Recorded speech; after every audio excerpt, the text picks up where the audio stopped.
Karibu mpendwa mtazamaji wa CPT TV katika sehemu ya 3 ya mada yetu inayosema kijana na kanisa katika zama za utandawazi na teknolojia. Katika sehemu ya 3 tutaona namna ambavyo kanisa linaendelea kutufundisha kama vijana mambo mbalimbali kuhusu teknolojia. Katika sehemu iliyopita, sehemu ya 2, tuliweza kuangazia kizazi cha kidigitali na namna ambavyo kilikuwa na nafasi muhimu katika kanisa, na iliweza kuonesha kwamba namna gani dunia ya teknolojia inapaswa kuwa au inapaswa kuongozwa katika hekima ya kiroho. Katika sehemu ya 3 tutaangazia sehemu inayosema utandawazi na athari zake kwa maadili ya vijana. Utandawazi na athari zake kwa maadili ya vijana. Katika sehemu ya 2 tuliweza kuona matumizi ya teknolojia na yalivyoweza kutumika katika kanisa na yanavyoweza pia kutumika katika kanisa, kwa kanisa na vijana wenyewe. Sehemu hii tunaangazia utandawazi na athari zake katika maadili. Katika utandawazi, kama tulivyosema katika sehemu ya kwanza, kwamba globalization ni mfumo au ni mchakato unayounganisha dunia kupitia mambo mbalimbali kama sayansi, usafirishaji pamoja na mambo ya teknolojia na mawasiliano. Kwa hiyo utandawazi ni mchakato unaounganisha ulimwengu katika nyanja ya kiuchumi, kisiasa, kiutamaduni na teknolojia. Kwa vijana, utandawazi tunasema umeweza kutufanya kuwa kama kijiji kimoja. Yaani kijiji kimoja kinachopatikana kwa kubofya tu tayari unaingia kijijini. Si kijiji kile cha kwetu nyumbani tulipotokea. Kwa wengine tunaposema kijijini anafahamu mazingira ya kijijini kule. Hapana, hiki ni kijiji cha jumuiya au cha jamaa ya watu ambao wanakuwa na fani pamoja na mitindo mbalimbali ya kimaisha. Sasa katika athari kwa maadili ya vijana, tuangazie mtazamo wa kisayansi. Kutokana na maendeleo ya teknolojia ya habari, vijana leo wanaweza kupata tamaduni mpya kupitia filamu, mitandao pamoja na mitindo ya kimaisha.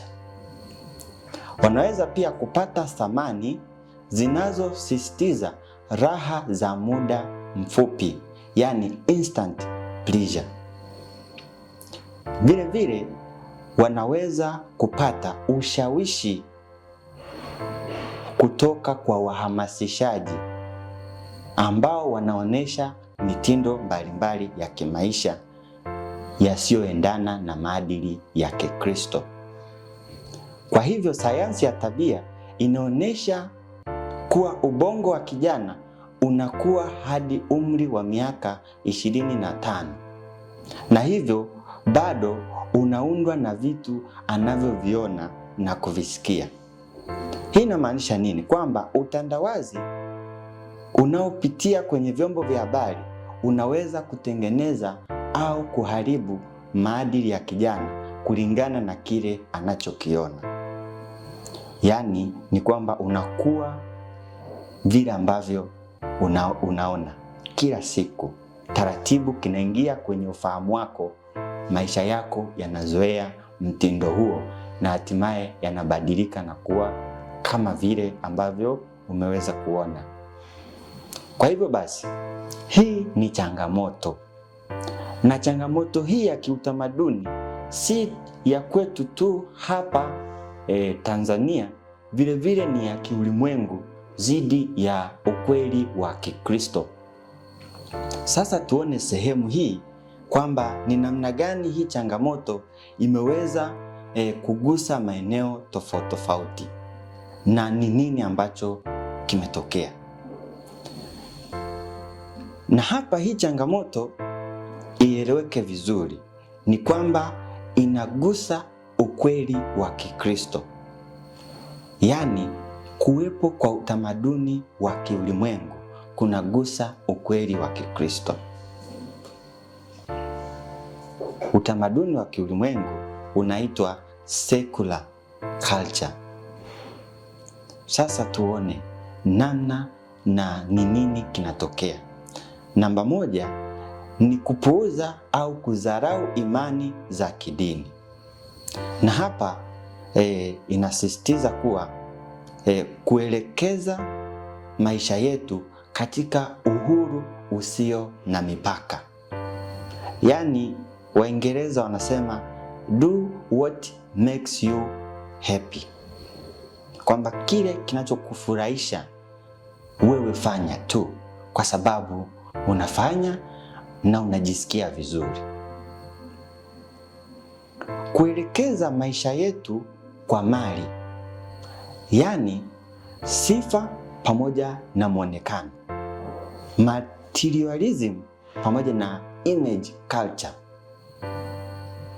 Muonekano wa mali na muonekano wa sifa au kupata sifa kwa watu wengi, hii imeweza kusababisha changamoto ya kiutamaduni.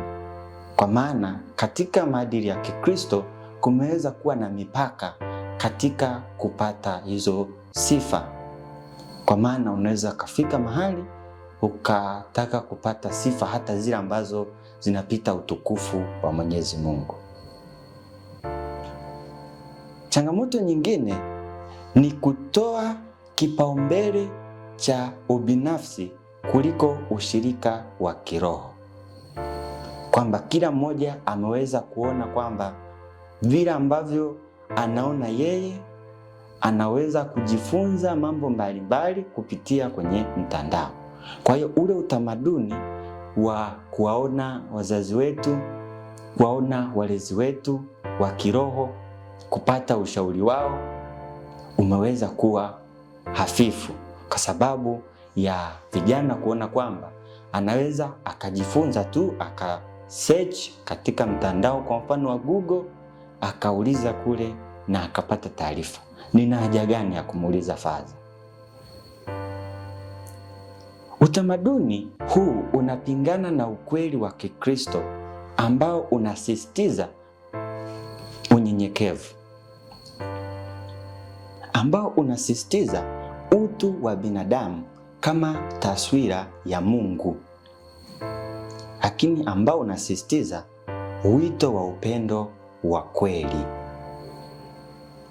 Katika waraka wa Mtume Paulo, waraka wa kwanza wa Mtume Paulo kwa Wakorinto sura ya 15 aya 33 inazungumzia juu ya mazungumzo mabaya, kwamba usidanganyike na mazungumzo mabaya kwa sababu huharibu tabia njema. Hii inamaanisha kwamba vijana tunapojichanganya na tamaduni au mitazamo ya ulimwengu, basi tunaweza kupotosha maadili yetu na kuweza kupata hatari ya kupoteza mwelekeo wa kimaadili vile vile. Sasa tuangalie mtazamo wa kanisa. Hasa tunaangazia zaidi mafundisho ya Christus Vivit, yani Kristo yu hai. Katika waraka huu Papa Francis alizungumzia mambo mengi, kwa sababu ndio tulipokuwa kwenye kizazi hiki au zama hizi za teknolojia. Katika waraka huu amezungumzia mambo mengi, ndio maana tunayotumia pia kama sehemu hiyo ya kuweza kuangalia walikuwa wanasema nini. Mojawapo anasema vijana wanapaswa kutofautisha kati ya mitindo ya kiulimwengu na ukweli unaotoka kwa Mungu. Yaani namna tunavyoiona dunia inafanya na kile ambacho ni mafundisho asili ya uumbaji au ya Mwenyezi Mungu kutoka katika maandiko matakatifu. Hii inaonyesha kwamba kanisa linaona utandawazi si tatizo lenyewe, bali ni changamoto inayohitaji hekima ya kiroho. Kanisa linakiri kwamba dunia ya leo imejaa fursa nyingi nzuri, lakini pia ni sumu ya kimaadili inaweza kuwapotosha vijana kama kuwafundisha mambo mbalimbali ambayo hayafai. Sasa tuone sehemu ya kwamba jinsi gani kanisa linavyoweza kusaidia vijana kuchagua jambo lililo sahihi. Kanisa linatusaidia katika elimu ya maadili pamoja na imani. Kanisa lina jukumu hilo na limeweza kuwa na utamaduni huo na limeweza kuwa linafanya hivyo. Changamoto ni vile kwamba vijana wengi tumeweza kumezwa na hiyo mitandao ya kijamii. Na hiyo ndio lengo hasa la mada hii, kuweza walau kututoa kule, kutufungua, kutupa mwanga kwamba sasa kuna kitu kipya, kuna mawazo mapya, kuna sehemu mpya au kuna wito mpya ambao tunapaswa kujielekeza ili kuweza kujenga maadili yetu. Kanisa linatoa mafundisho ya kiimani, yani katekesi, inayowawezesha vijana kuelewa tofauti kati ya uhuru wa ukweli na uhuru wa kupotea. Yani unaweza kuwa na uhuru wa kufanya chochote, lakini uhuru huo ukawa unakuleta karibu na utukufu wa Mungu, ama ukawa unakupoteza kabisa, kwa maana unakuwa mbali na uwepo wa Mungu. Kanisa vile vile linatuelekeza juu ya maadili ya Kikristo yanayojikita katika upendo, ukweli na heshima, na hasa linagusia athari za mitindo ya maisha isiyoendana na Injili. Sasa kanisa limeweza kujenga jumuiya hai za vijana kupitia vijana wa Kikatoliki.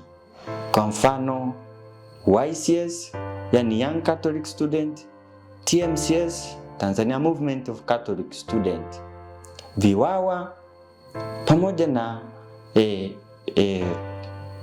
pamoja na mashirika ya kipapa.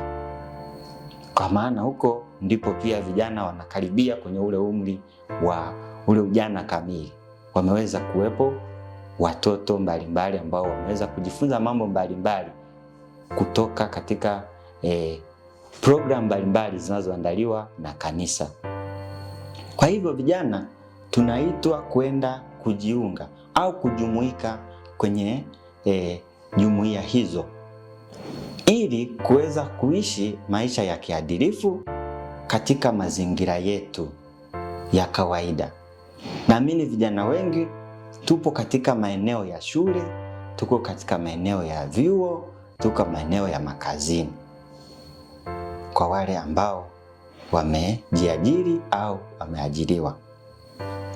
Kwa hivyo kushiriki au kujifunza, kujumuika katika vikundi hivyo vile vile kunatupa fursa ya kufanya huduma kwa jamii. Kwa mfano, vikundi hivyo vimeweza kuwa na utamaduni wa kuwatembelea wagonjwa pamoja na watoto yatima, yani kufanya matendo ya kiroho au matendo ya kijamii pia. Kwa hivyo basi inatusaidia pia kuwa mashahidi wa Kikristo katika mazingira ya kidunia, na vile vile kuweza kupata mafunzo ya kimaadili na ya kidigitali. Yaani kanisa limeweza kutumia mitandao kuweza kutoa mafundisho mbalimbali ya heshima na maadili, yani digital evangelization with integrity, ili kutufundisha kuwa watu wa misionari hai ambao tunaweza kueneza mema na si udaku pamoja na chuki. Hivyo basi tuone kwamba kanisa vile vile linatuongoza kuweza kupata ushauri na kuweza kusali kwa pamoja kupitia vikundi, kwa mfano YCS, TMCS pamoja na VIWAWA na vikundi vingine ambavyo vimeweza kuwa na utamaduni wa pamoja wa kusali. Hivyo basi kuweza kutoa fursa kwa kijana kujumuika na kusali. Yaani ukiwa na wenzako walau wanakukumbusha, mnaweza kufanya kitu kwa pamoja.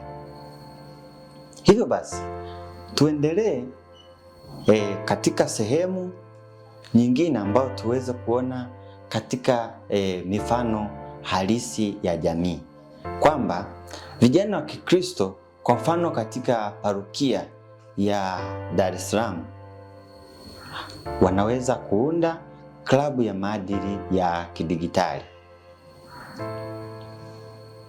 Wanaweza kuwa na makundi ya WhatsApp, kwa mfano WhatsApp channels, au kuwa hata na account, YouTube channel account, ambayo wanaweza wakajiorganize wakawa na mambo mbalimbali ambayo wanaweza kushirikishana huko, ili muda mwingi ambapo mtu anakuwa anautumia anaweza kuona hata pia na hicho kidogo ambacho kinapita kuhusiana na ujumbe wa Injili na imani.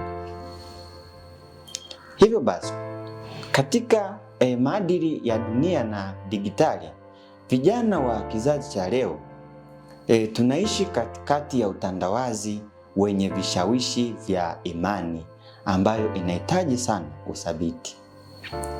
Na tunapojengwa na imani huku tukiongozwa na kanisa, tunaweza kupambanua ukweli na kupata mwanga wa Injili, hivyo tukaweza kubaki imara. Katika waraka wa Mtume Paulo kwa Korinto sura ya 15 aya 33 inatuzungumzia inatupa juu ya mazungumzo mabaya au mitazamo potofu kwamba inaharibu tabia njema.